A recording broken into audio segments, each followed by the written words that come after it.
प्रतीक देखता है कि लखन और उसके गुंडे उसकी दोनों बड़ी बहनों आशा और राधा के साथ छेड़खानी कर रहे हैं। आजा मेरी गाड़ी में बैठ जा, ओए आजा मेरी गाड़ी में बैठ जा। अरे अब आ भी जा मेरी हीरोइनी, इतने नखरे क्यों दिखा रही है? इस तरह से किसी की बहन का पीछा करते हुए तुझे शर्म नहीं आती? हमारा रास्ता छोड़ दे लखन, वरना शोर मचा मचा कर हम लोगों को इकट्ठा कर लेंगी। राधा दीदी, तुम भी किसके मुंह लग रही हो? पता नहीं इसके घर में माँ बहन है कि नहीं। इतने में लखन आशा का हाथ पकड़ लेता है। तभी गुस्से में आकर प्रतीक उसे बहुत मारता है। तेरी हिम्मत कैसे हुई मेरी बहन को हाथ लगाने की? मैं तेरी जान ले लूंगा।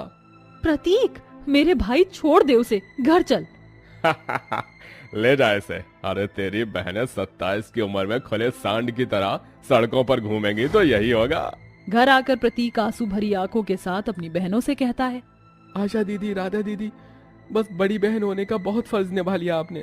मेरे लिए आपने अपना घर भी नहीं बसाया। मगर अब इस भाई की बारी है, मुझे अपना फर्ज निभाना है। सिर्फ तुम ही क्यों मेरे भाई, तुम्हारी तीनों बहनें भी तुम्हारे साथ खड़ी हैं। हाँ प्रतीक, मेरे भाई, तुम्हारी ये बहन भी तुम्हारे साथ है और हम दोनों तो अभी तुम्हारी 2-4 साल और जान खाएंगी। इसके बाद प्रतीक अपनी 3 बहनों आशा, राधा और सुमन की शादी के लिए रिश्ते ढूंढने लगता है और तीनों की शादी आनंद, राजेश और यश से पक्की हो जाती है।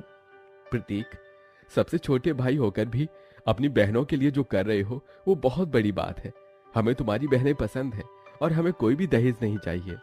इसके बाद तीनों बहनों की शादी की रस्में शुरू हो जाती हैं और वह भाई आंसू भरी आंखों के साथ एक एक करके अपनी तीनों बहनों को हल्दी लगाता है। भगवान करे मेरी बहनों को इस भाई के भी हिस्से की खुशियां मिल जाए और इस भाई की भी उम्र मेरी बहनों को लग जाए। आशा, सुमन, देखो हमारा भाई आज सही मायने में बहुत बड़ा हो गया है। माँ, हमने अपना वादा पूरा किया माँ।